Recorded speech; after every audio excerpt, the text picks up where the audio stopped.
Blue people, stone men, and women, people with fish scales instead of skin.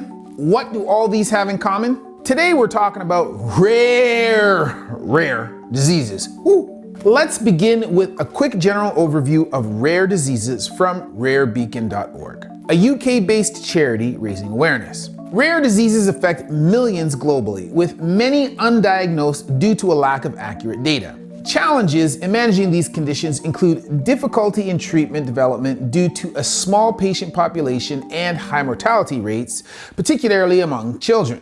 Rare diseases vary in causes, onset, symptoms, and treatments, with some genetic and others arising spontaneously. They can affect individuals from birth or later in life, impacting specific body systems or even leading to cancer. Treatment options range from targeting underlying conditions to addressing symptoms. Well-known rare diseases include Ehlers-Danlos syndrome, sickle cell disease, cystic fibrosis, Duchenne muscular dystrophy, and hemophilia. However, today we'll be discussing 5 of the rarest diseases that you may not have heard of before. They are pretty shocking. However, what's even more shocking, or maybe not shocking at all, depending on how you look at it, is how amazingly resilient many survivors with these diseases are. Not only within their bodies, but with their spirit as well.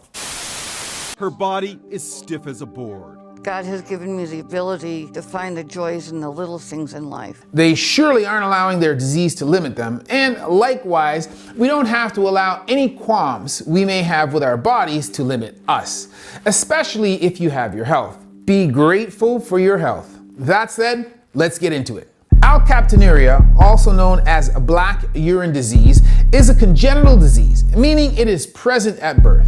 It is also genetic. More specifically, it is an autosomal recessive condition, meaning both parents must carry the gene mutation in order for the condition to manifest itself in the child. Globally, it affects roughly 1 in 250,000, whereas in America, it's slightly less common at 1 in 1 million. As explained in a medical text on Alcaptonuria, co-authored by Ala Sharabi and Raghavendra Gudar, it is caused by a deficiency in the enzyme homogentisate 1,2-dioxygenase, which is responsible for breaking down the amino acids tyrosine and phenylalanine. Without this enzyme, these amino acids cannot be metabolized properly, leading to the accumulation of a homogentisic acid in the body.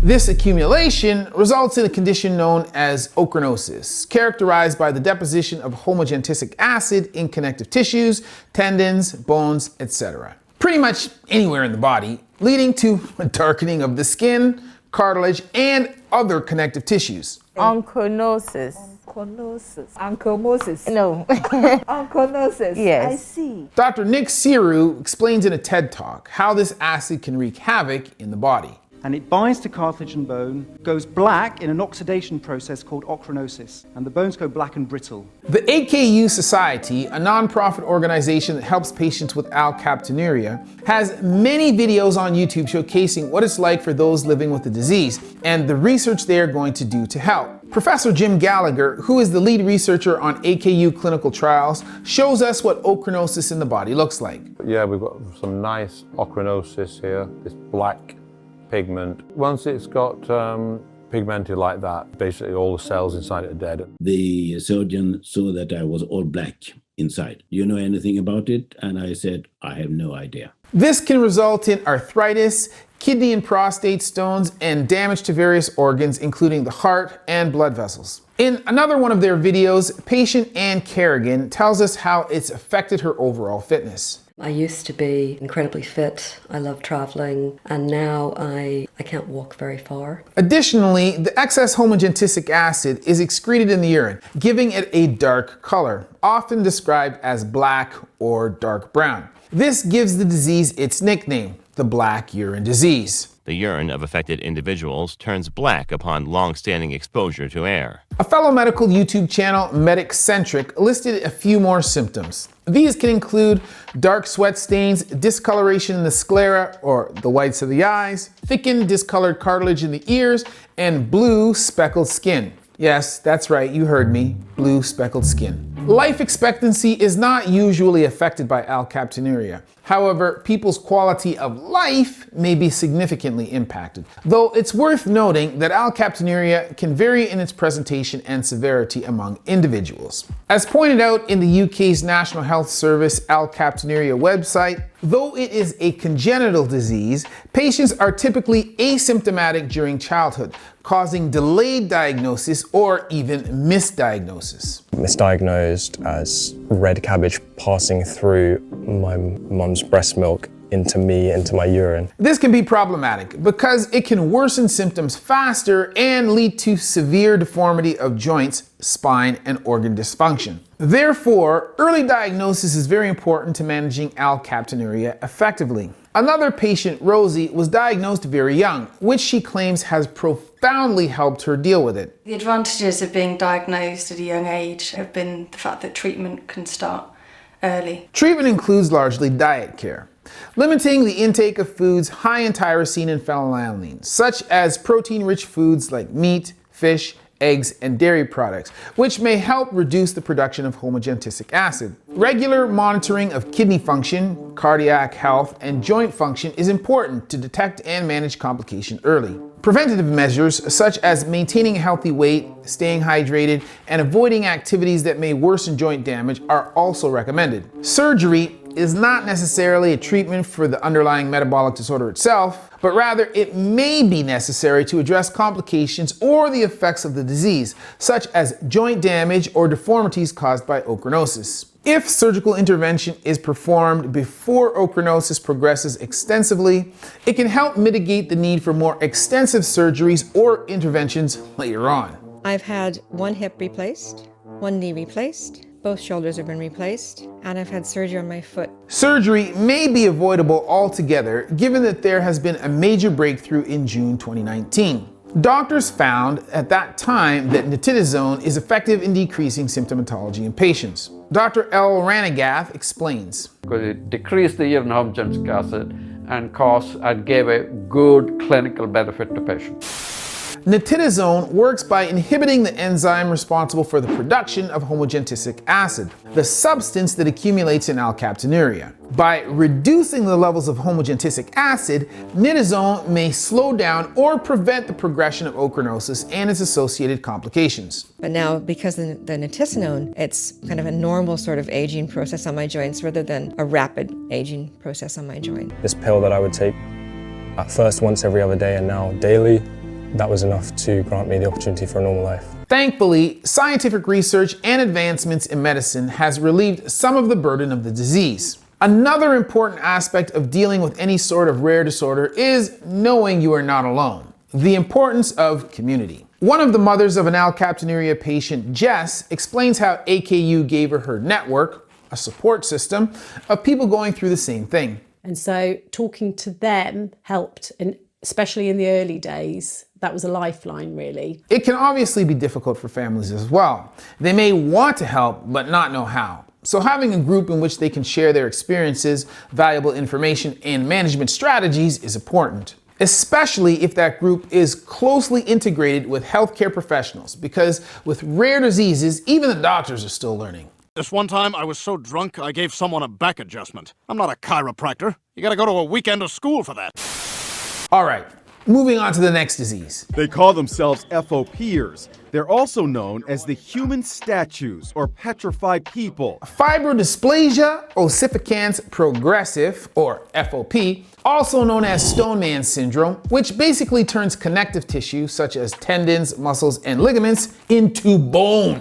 My jaw is completely fused. My leg is fused at the hip. That's the limit of motion I've got. It's also genetic. However, it is caused by a mutation in the ACVR1 gene, which is inherited in an autosomal dominant pattern. This just means that if you have the gene from even one of your parents, you will manifest this disorder. As Simon Whistler from the Today I Found Out YouTube channel explains, this gene helps control the development of bones and muscles, as well as the gradual replacement of certain cartilage with bone as you age. He goes on to say that people with this disease have a mutation in one of two copies of this gene in each cell, leading to the body's abnormal repair process, repairing fibrous tissue with bone. This disease is even more rare, affecting 1 in 2 million births worldwide. As stated in this Inside Edition featurette on the disease and confirmed by a medical article Stoneman case report, there are only 700 known cases in the world.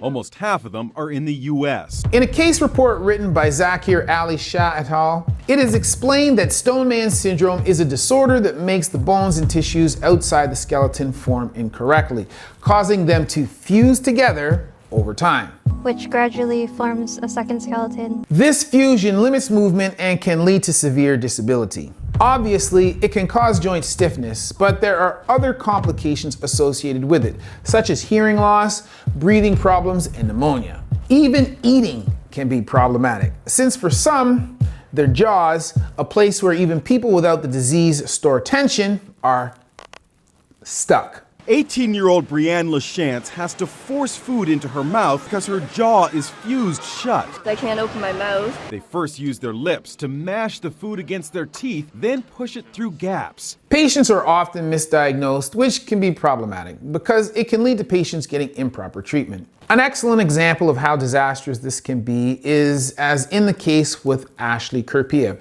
in which doctors believed she had cancer and amputated her arm, only to later find out it was FOP. Oh my God. As a toddler, her arm was amputated after doctors misdiagnosed her with cancer. Again, in the case report on Stoneman previously mentioned, the bony hard swellings were initially misdiagnosed as calcified muscular cysticercosis. To treat this, doctors performed surgery during which bone-like tissue was found in the nodule, leading doctors to suspect FOP. Remember, surgery can worsen it. To be fair, these rare disorders are difficult to spot. However, there are usually some warning signs. Telltale signature of FOP disease, a crooked big toe. As the baby grows into a child, they typically will start developing very painful nodules around their back, head, neck, and shoulders. Diagnosis for FOP can be confirmed by two main features: abnormal shape of the big toes since birth and specific patterns of abnormal bone growth.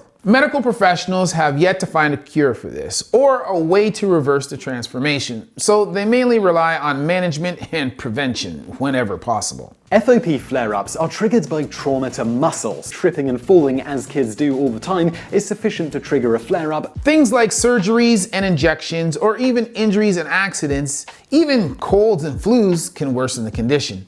Basically, any sort of physical trauma. Which makes me wonder about the effects that mental trauma can have on it as well, though this hasn't been studied. Either way, one of the main ways to manage FOP is to avoid activities that could trigger flare-ups. There are a few other strategies. Medications may be prescribed to manage pain, inflammation, and muscle stiffness associated with the disease. Non-steroidal anti-inflammatory drugs, or NSAIDs, and corticosteroids are commonly used for symptom management. Physical therapy and stretching exercises can help improve joint mobility and prevent contractures. However, it's important to avoid aggressive stretching or activities that may exacerbate bone formation. Mobility aids such as wheelchairs, braces, and adaptive equipment can help individuals with FOP maintain independence and improve mobility. You'd be slowly and inevitably turning into a bone statue. Geeta and her colleagues go on to say that patients usually have a lifespan of around 40 years. However, Dr. Joseph Kaplan, the man who discovered the gene mutation responsible for this disease, and his colleagues are actively involved in research that shows promising results. They engineered an RNA molecule such that it would silence the mutated gene while leaving properly working cells alone. He goes on to explain that clinical trials have recently started using the retinoic acid receptor to inhibit this type of abnormal bone development. So, there are people on the case whose goal it is to ensure this disease is not a death sentence. Moving on. Hutchinson-Gilford progeria syndrome is an extremely rare condition that causes premature aging, kind of like the reverse Benjamin Button syndrome. In an ABC segment on the disease, Barbara Walters explains. The disease is called Progeria, the Greek word for prematurely old. Some people don't know about it, but you probably don't have Progeria, right? It affects 1 in 20 million people. In 2022, there were approximately 400 known cases worldwide. Again, it is genetic. Damn those genes. Baby, damn those genes. It is caused by a mutation in the LMNA gene, and it is inherited in an autosomal dominant pattern, meaning you only need one parent with the gene to get it. As explained in a literature review written by Asela Lamas et al. On HGPS, it's caused by mutations in the LMNA gene, leading to problems with a protein called lamin A, which helps stabilize the cell nucleus and DNA. As explained in the video by Research Square, which is an open access platform of electronic preprints approved for posting after moderation, the mutated form of pre-lamin A, progerin, destabilizes the cell nucleus, the genetic control center of cells. So accumulation of progerin, a mutant protein, causes various cellular abnormalities like changes in nuclear shape, altered gene expression, and DNA repair problems. The video goes into further detail, saying that cells containing progerin experience difficulties in properly reassembling the nuclear envelope during cell division. Trapping in Progeria cells delayed the reformation of the nuclear envelope, greatly deforming the boundaries of cell nuclei. Furthermore, Progeria affects the protein SNPF function. Normally, it helps organize chromosomes during cell division. Whereas in patients with Progeria, this protein is dislodged, which can cause a vital chromosome material to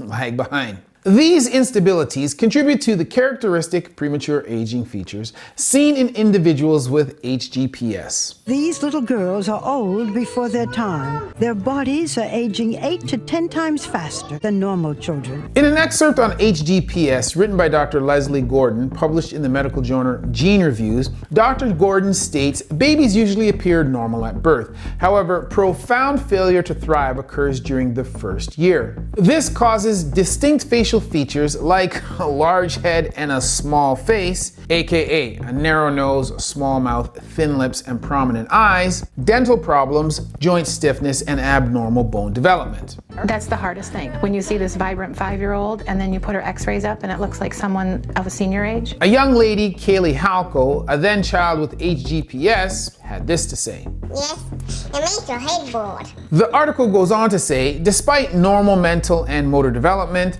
they face severe health complications. This is what a parent of a child with the disease was told. And by the time that she's 5, she could have strokes, heart attacks. These complications usually lead to death between the ages 6 and 20. Treatment with ionofarnib, a medication approved in 2020, can reduce mortality risk by targeting the defective protein progerin. However, there is no known cure. Although advanced therapies are being explored to help manage HGPS and improve our understanding of it. Every time I run, like at recess at school, my muscles hurt. All these activities take a toll on Lindsay's body. Physical therapy and assisted devices to improve overall functional abilities, maintain independence, improve mobility, and perform daily activities more easily may also be useful. What's challenging with this disease is that their body ages rapidly, but it is juxtaposed with a childlike or doll-like appearance, leading to some people without the disease treating them like they're babies, when in fact, in terms of their mental capacity, they are totally capable. Are there times when people think you're a baby?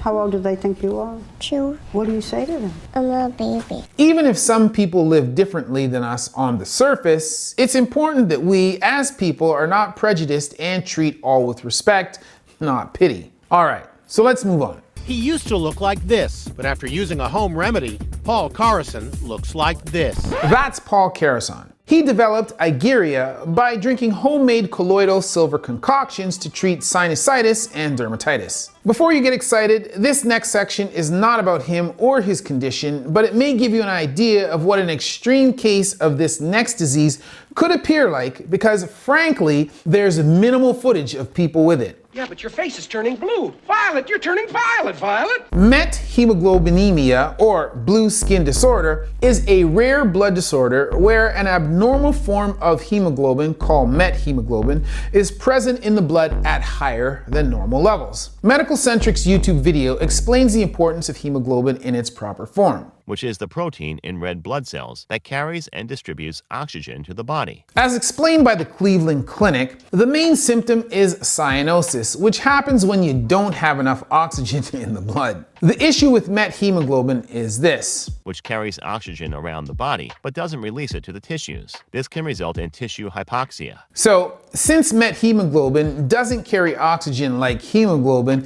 it basically means your nail beds, tongue, lips, and skin turn light blue or purple. Exact numbers of people with the disease remains unknown. It can be congenital, and in terms of its genetic inheritability, most genetic variants that cause methemoglobinemia are inherited in an autosomal recessive manner, though it can also be inherited in an autosomal dominant manner, such as with the case of hemoglobin M. This genetic defect leads to a deficiency of a certain enzyme that is responsible for converting methemoglobin to hemoglobin. As stated by John T. Ludlow et al. In their article on the disease, congenital forms stem from enzyme deficiencies or mutations in hemoglobin genes. There are two types of hereditary methemoglobinemia. Type 1, which occurs when the red blood cells lack the enzyme entirely. It affects only red blood cells and causes cyanosis, or bluish skin. Or type 2, which occurs when the enzyme does not work in the body,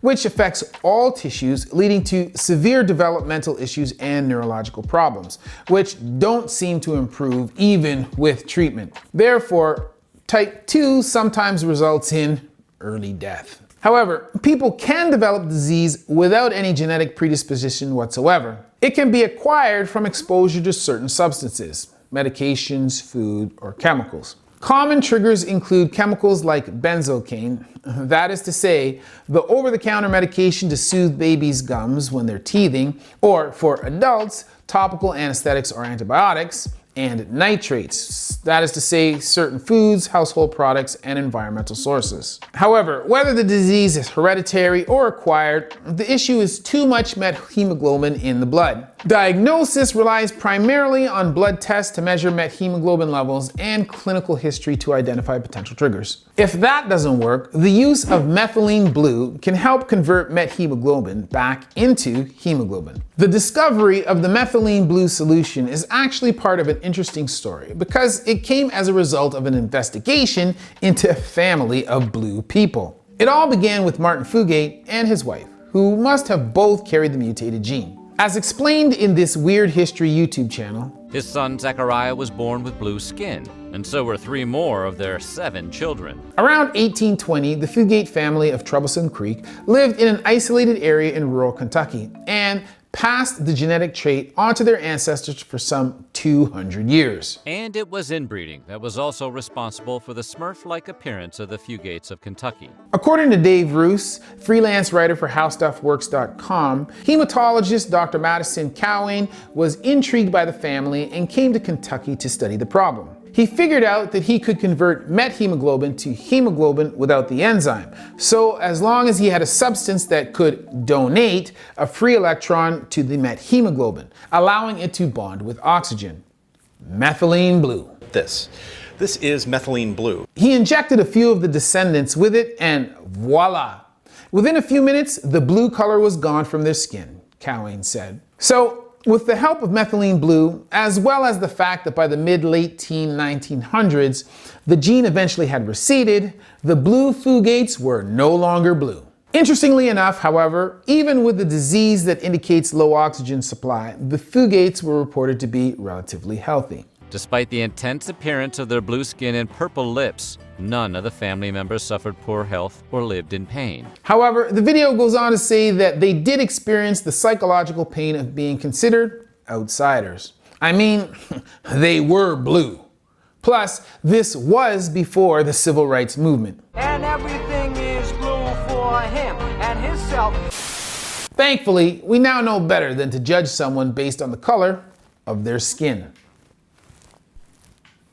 Moving on, Harlequin ichthyosis, also known as the Harlequin baby syndrome, is a rare medical condition in which babies are born with dry, thick, scaly skin that resembles fish scales. As this mother explains in an Inside Edition segment on the disease, when they took her out, she dried within minutes. She was crying, she was in pain, and her skin became hard, like leather. Ichthyosis means dry, scaly, thickened skin. It is more common than most of the other conditions that I mentioned. However, in terms of diseases, it's still extremely rare, affecting approximately 1 in 300,000. As explained in a case study written by Beleed, Shrewsbury and team, the mutation occurs in the ABCA12 gene, which affects the skin's ability to shed properly.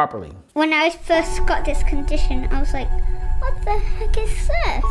Is this cereal on me or what?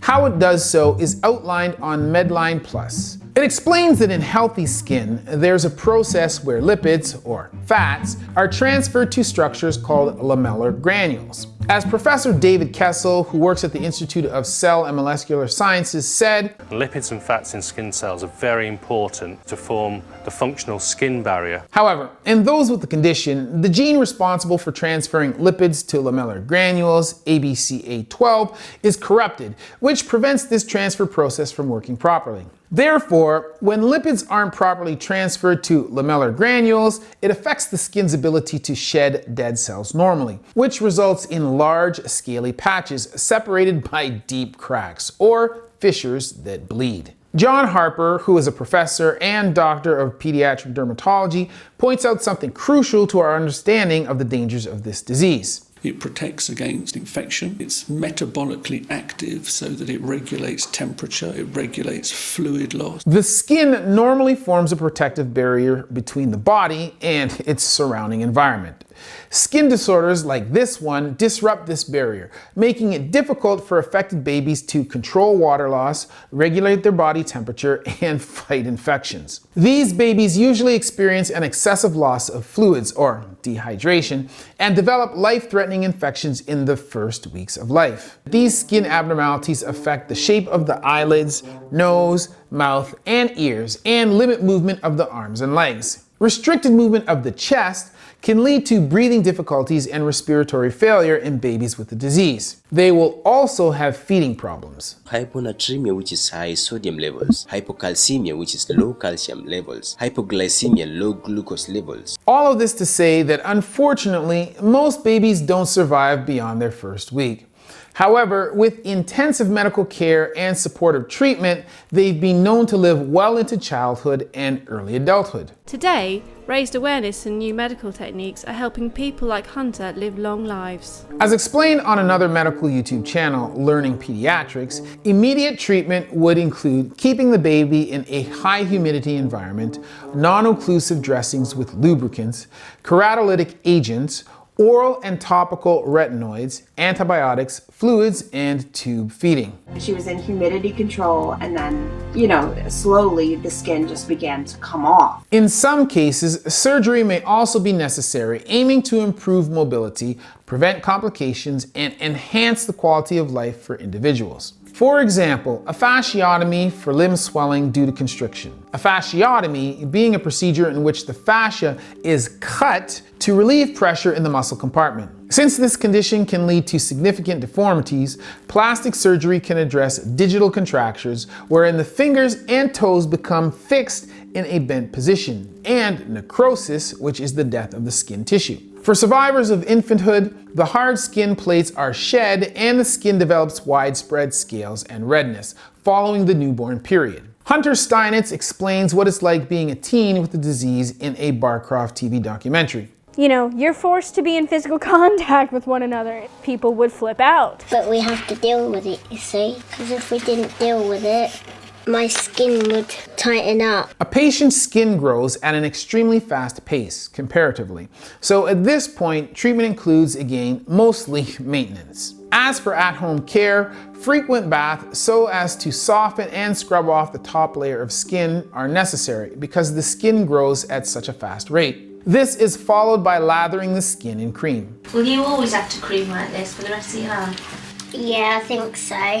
So it'll be really hard. Obviously, a patient has to be careful with their activity. The skin is extremely delicate, so avoiding getting the skin dirty or injured is crucial for preventing infection and damage. That said, people are able to still live enjoyable lives with the disease, and Lucy Betts, one of the oldest survivors of the disease, shows this. Life is for living, and she just gets on with it in the most amazing manner. So we've covered 5 extremely rare diseases that can obviously be extremely challenging for those living with them. While I went over the main symptomatology for each, because risk of complications are so high in situations like these, the effects from each disease on their own can often present issues in other areas of the body and even in the mind. The debilitation can often spread like a ripple effect throughout their life, and issues can become compounded with other issues. This includes those brought on by social discrimination, which oftentimes happens within school environments where the kids are harsh and the teachers don't know what to do. Maybe, I really was this freak and I was this different entity and I didn't deserve to be around normal people. People think that I'm a monster, but I'm not. It's really okay and you can't get it when you touch it. Thankfully, she goes on to say that she did not feed into that narrative. In fact, during my research for this video, I found that a lot of the people suffering with these disorders were actually thriving. Anna is thriving, proving to be a beam of light in the lives of everyone she meets. They've been through such difficulty within their body that it seems their character, even at young ages, began shining. Their testimonies are evidence of the power of the human spirit. Their strength and resilience are admirable. For people with rare genetic conditions of any kind, because it tells such a profound success story that I think it can be really inspiring to others. Testimonies to the human spirit. They're shining examples of what human beings can do when they're faced with such incredible adversity. I try to do the things that I know I could eventually lose the ability to do. They are able to adapt and stay engaged with life. Their outlook on life continues to be positive despite everything they're facing, which is really what it's all about. And with more and more advancement in science and medicine every day, I'm hopeful that they can live long, healthy lives because they definitely deserve it. Everybody has their own obstacles in life. For me, I just take them as they come and just stay positive. People need to understand that it's okay to be different. It's okay to not fit the norm because there is no norm. So if you enjoyed the video, be sure to subscribe and give it a big thumbs up to feed the algorithm. And if you're already subscribed, then make sure that YouTube didn't unsubscribe you from a channel. Sometimes that does happen. If you didn't like the video, be sure to let me know why in the comment section down below. And if there are any diseases that you think I missed, then be sure to let me know that as well. I read as many comments as I can, and we use your feedback to make our videos better for you. We're now working towards 700,000 subs, and we would love to have you with us on that journey. And of course, don't forget to follow my gym Human 2.0 Fitness for free right here on YouTube, where we post content that helps you move better and prevent injury. And if you simply want to support the channel, then consider becoming a member, yo. Otherwise, as always, that's been a word from Dr. Chris, not your everyday ortho, where we see one, do one, teach one.